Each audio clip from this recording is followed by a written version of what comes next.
ఓం విఘ్నేశ్వరాయ నమః. భాగవతము 40వ అధ్యాయము. ప్రియవ్రతుడు అంతఃపురంలో కూర్చొని తాను చేసిన పనులన్నీ ఈశ్వరానుగ్రహాలుగా భావించాడు. ఆయన ఏది చేసినా భగవంతుని తలుచుకునే చేశాడు. అందువలన గృహస్థాశ్రమంలో ఉన్న ప్రియవ్రతుడు సంసారాన్ని వదిలిపెట్టి హిమాలయాలలో కూర్చొని కొన్ని వేల సంవత్సరాలు తపస్సు చేసిన యోగికి ఎంతటి తేజస్సుతో కూడిన స్థితి కలుగుతుందో అంతటి స్థితిని పొందేశాడు. ఇప్పుడు ఆయనకు ఒక విచిత్రమైన కోరిక పుట్టింది. మేరు పర్వతానికి ఉత్తర దిక్కున సూర్యుడున్నప్పుడు భూమికి దక్షిణం దిక్కుగా చీకటి ఉంటుంది. సూర్యుడు దక్షిణ దిక్కుగా ఉంటే ఉత్తరం చీకటిగా ఉంటుంది. నేను గృహస్థాశ్రమంలో ఉండి ఈశ్వరారాధనము చేసి శ్రీ మహావిష్ణువు అనుగ్రహంతో ఇంత తేజస్సు పొందాను. గృహస్థాశ్రమం యొక్క గొప్పతనం ఏమిటో లోకానికి శాశ్వతంగా తెలిసేలా చేయాలి. 7 రోజులు ఈ భూమండలమందు చీకటి లేకుండా చేస్తాను.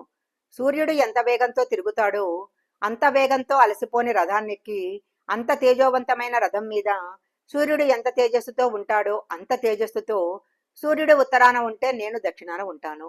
సూర్యుడు దక్షిణానికి వచ్చేసరికి నేను ఉత్తరానికి వెళ్ళిపోతాను. అలా 7 రోజులు అవిశ్రాంతంగా తిరుగుతాను. చీకటి లేకుండా అపరసూర్యుడినే తిరుగుతాను. గృహస్థాశ్రమంలో ఉండి పూజ చేసిన వాడు ఈ స్థితిని పొందగలడని నిరూపిస్తాను అని రథం ఎక్కాడు. అలా 7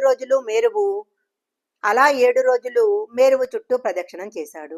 ఆ 7 రోజులు బ్రహ్మాండం అందు ఎలాంటి చీకటి లేదు. ఆయన మేరువును చుట్టి ప్రదక్షిణాలు చేస్తుంటే ఆయన యొక్క రథపు జాడలు పడ్డాయి. 7 సార్లు ప్రదక్షిణలో 7 జాడలలో లోతుగా పడిన చారికలలోనికి వచ్చి 7 సముద్రాలు నిలబడ్డాయి.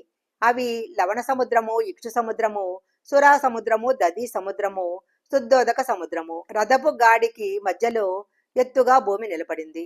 అటూ ఇటూ నీరుండగా మధ్యలో ద్వీపాలు ఏర్పడ్డాయి. ఇలా 7 ద్వీపాలు ఏర్పడ్డాయి. ఇప్పుడు మనం చెప్పుకుంటున్న ద్వీపాలన్నీ ప్రియవ్రతుడు తిరిగినప్పుడు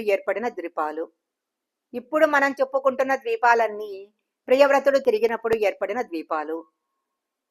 ఆ రథపు గాడి మధ్యలో జంబూ, ప్లక్ష, శాల్మలి, కుశ, క్రాంచ, సౌక, పుష్పర ద్వీపాలు అను 7 ద్వీపాలు ఏర్పడ్డాయి. ఈ ద్వీపాల పేర్లు విన్నంతనే పాపాలన్నీ తొలగిపోతాయని పెద్దలు చెప్తారు.